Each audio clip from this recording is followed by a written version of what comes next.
mga idol, for today's video, mag-update po tayo dito sa ating ginagawang project. Yan, sa ating tiles na flooring. Huwag nyo na din sana kalimutan na i-subscribe ang ating channel. Maraming salamat po. Samahan nyo po ako. Let's go! Ayan na mga idol, welcome back to my channel. Yan, mag-update po tayo dito sa ating ginagawang project dito sa Cainta, Rizal. Update nga natin itong ating ginawang flooring, tiles flooring.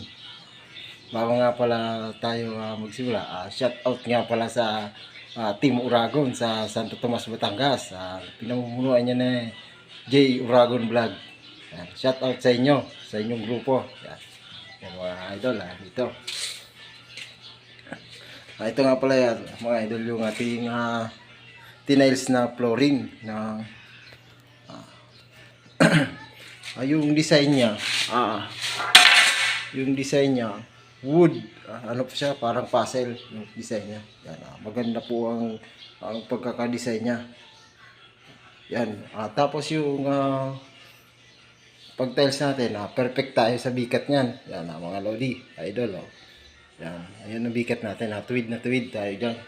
Solid po yung ating pagkakagawa niyan. Ito po yung ating tiles na sa ground floor.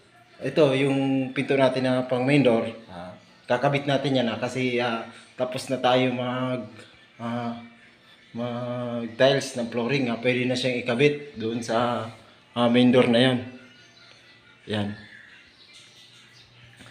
Tapos dito, ayan, nabuo na rin natin yung zero natin na mga idol. Yung pag pinagdudugtungan ng sa kitchen, tapos dito sa loob ng flooring dito sa living area. Ito po kasi living area to. Ano to? Ayan. Yan mga idol. Dito, okay na. Tapos na rin natin. Yan. Tingnan nyo. Yan. Lilinisin na lang natin yan na may mga kunting dumi-dumi. Yan. Lilinisin na lang natin yan. Yan po yung update natin dito sa ating ginagawa project. Yan. Ito po yung ating cabinet na binasilya na nakaraan. Hindi pa natin pipinturahan na lang natin yan. Pag nagpintura tayo dito sa buong kalahatan na to, isasabay-sabay na natin yun na magpintura. Ayan. Pati yung ating ceiling. Yan. Saka na natin yan na pipinturahan. Sabay-sabay na natin yan pipinturahan. Tapos dito, yung ating nauna yung ating drywall, pinakagat na lang natin sa tiles. Bali, mas matibay siya ngayon kasi yung drywall natin, nakagat po siya, nakagat yan ng tiles natin. Bali, nakalubog pa siya. Kaya hindi siya tinag-tinag yan. Pwede rin naman siyang nasa ibabaw ng tiles, nauna na natin yung drywall natin, kaya ganyan na lang ginawa natin. Nilubog natin sa tiles yung ating drywall. Ayan. Itong kahoy na to, binili natin, magpapabricate na lang po tayo ng pinto.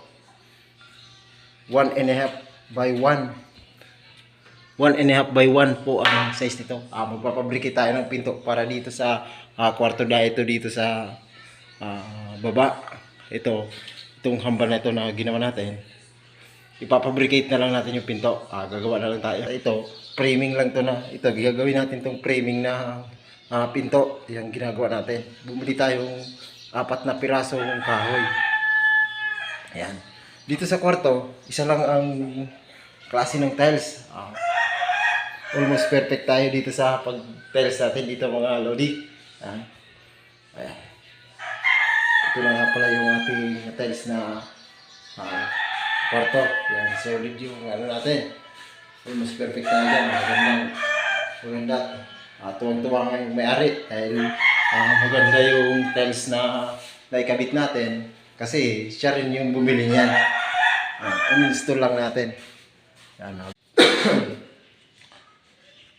Ayan mga idol, hanggang dito na lang po ang ating video. Sana po may natutunan kayo. Maraming salamat po and God bless po. Thank you po sa inyong panonood.